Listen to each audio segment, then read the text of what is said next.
The Titans are 0-2 and have shown almost nothing as a team that would suggest they're better than their record. Obviously, teams grow and improve throughout the season, but I think it's become pretty clear they don't have the personnel to match up with above average rosters, and they don't have the coaching that could get them to a point where they're competing for the playoffs at the end of the season.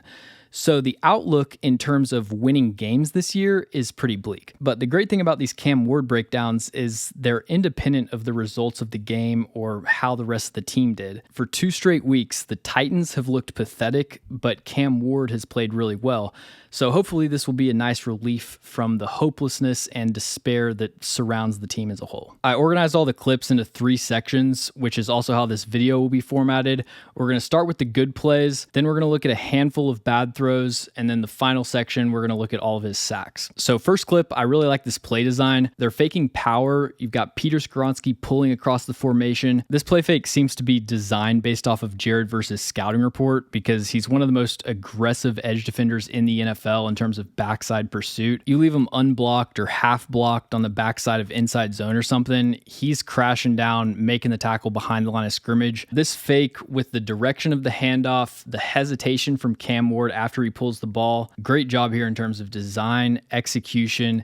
It's really all about getting Jared Verse out of the play, creating a clean picture for Cam Ward to throw the ball. Now you can see when he rolls out, he doesn't have anybody in his face. Calvin Ridley wide open on a deep over, and Ward is honestly as accurate or maybe even more accurate rolling out to his left as he is throwing from a set base. All right, next play, 4th and 1. Callahan again schemes something open. We've got Gunnar Helm basically in quarantine, running unobstructed across the middle of the field. When Ward hits the top of his drop, he's got a couple opportunities to pull the trigger here. It is a little bit confusing that he's so willing to throw across his body in situations where that wouldn't be advised, but then when it's the actual design of the play, he's hesitant and double clutches, but he ends up converting the first down with his legs regardless, so good job to make this linebacker miss. This was the Alec Iamanor game, so we're going to be seeing plenty of targets to him. This first one is just a super easy back shoulder fade on 3rd and 7. Given the down and distance, Iamanor probably isn't going to stack his defender here, so this is going to convert to a back shoulder fade regardless, but yeah, this is about the easiest downfield completion you can get in football without a coverage bust. Now, the drops in this game were not as bad as week 1,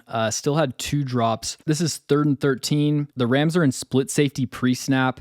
They're a very quarters-heavy scheme, so all indications at the line of scrimmage are that this is quarters, but then at the snap, they rotate into a cover 3 buzz with this boundary safety driving down on in-breakers from either side. So his job is basically to identify the most dangerous in-breaking route, which is going to be from one of the number 2 receivers, so the inside receiver on either side, but he's reading the releases, which causes him to misdiagnose the play. You can see Chig is fast to the flat, so he's just running a flat route. The moment this safety sees Chig start to stem his route to the sideline instead of vertically, he knows that he's no longer a threat for his coverage assignment. So his eyes go back to the other side of the field. Now he's looking to rob this slant from Tyler Lockett, but just getting him to take a couple steps towards midfield widens out this window enough for Cam Ward to fit it in there. Perfect throw in stride on 3rd down, but Calvin Ridley drops it. Another sideline shot to Iamanor, which I'm expecting will become a staple of the Titans passing game. Kind of an ambiguous coverage pre-snap, but all Cam Ward really needs to be worried about here is this safety at the bottom of the screen. If he does anything besides break to the sideline to defend a hole shot, he knows he has a one-on-one with Iamanor. He just looks at him for about a 1.5 seconds to hold him. Perfect throw, drops it in the bucket. Incredible catch by Iamanor also, but I think it was smart to hurry up and try to get a playoff because I'm not sure if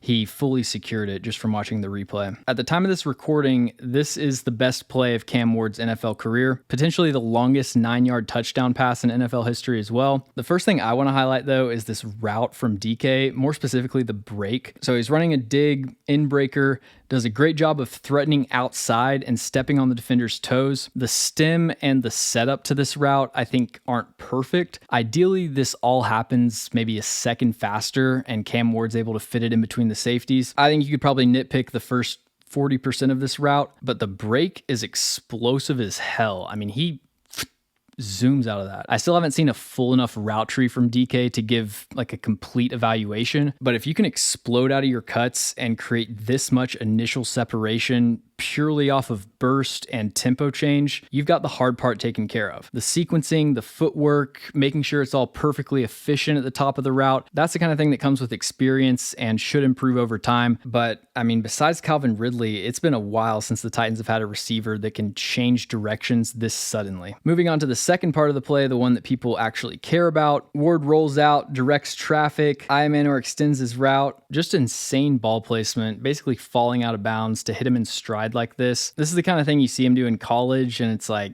yeah, that's a nice play, not really going to fly in the NFL. But sometimes you get a player that's just different. Now, as far as the across the body throws, I say quit while you're ahead, but I don't think I'm in any position to get nitpicky over the Titans scoring a touchdown. I'll take what I can get. Routine throw here on second down that Chig Okonkwo dropped. He sits down in this zone window, but you can see by the time Cam Ward starts to release the ball, the backside safety is already driving on Chig's route. That's why Ward leads him to the inside, because the defender that's bracketing him to the inside hasn't identified the route yet. He's trying to throw Chig away from the defender that's crashing down on him from behind. Chig needs to sense, or at least have the understanding, that when he cuts off this route and he's basically making eye contact with the safety, the moment Chig turns his back to him, the defender is crashing downhill. So Ward leads him in the right direction, but Chig needs to extend his route in that direction as well. It goes down as a drop because he didn't adjust his route, but it shouldn't have been that difficult of a catch. We got another example here of Cam Ward's arm flexibility, peripheral vision, composure out of structure. Nothing open downfield, so he escapes through the A-gap, forces this linebacker to collapse inside a little bit,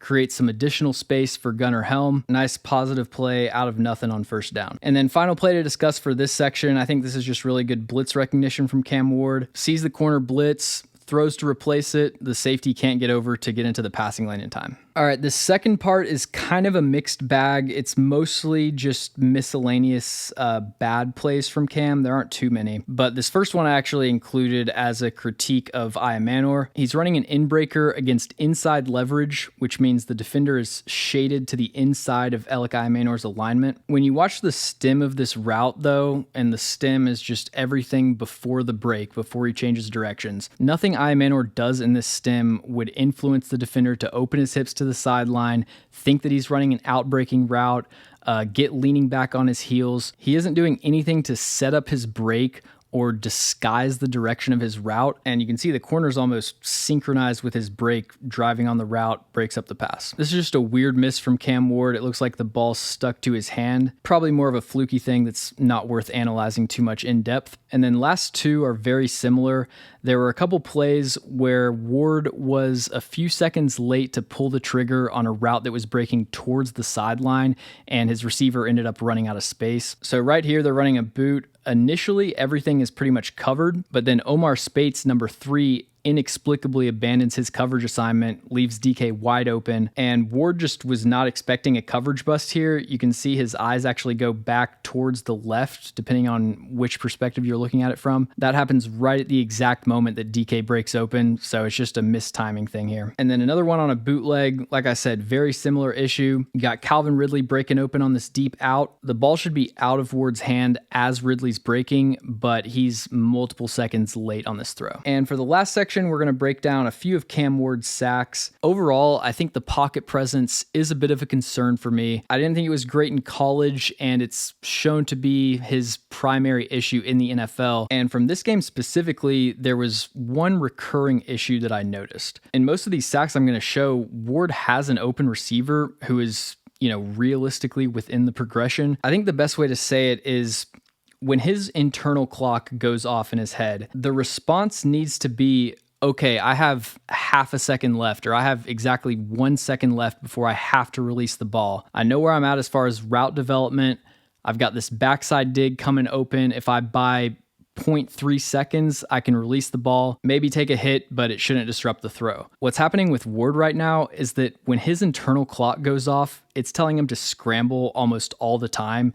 and he ends up abandoning the progression, breaking the pocket when he would have had a route coming open if he just held onto the ball for a quarter second more. So like this play right here, this is not a bad pocket by NFL standards, especially by Titans standards, especially. From the point right here where he feels the pressure, drops his eyes, steps up into no man's land, he's about a half second away from this dig breaking open. If he maybe gave himself some more space from this pressure to the left, hung in the pocket, fired the dig, this probably would have been a completion. Instead, he ends up taking a sack as his receiver runs open. This play, second down, hit DK. That's a wide open window. Even if you don't get it to him on time, like you still get a second chance here. When he feels the pressure, he has a quick enough release to just spit the ball out to him. This is a play that makes me wonder if Cam Ward is tall enough to see over pressure. A deep crosser's coming open from the left side of the field. If this was a clean pocket, I think he throws this 10 times out of 10, but with Byron Young in his face, he just can't get rid of the ball. All right, that's going to do it for this week's video. Hope you guys enjoyed. I will see you in the next one.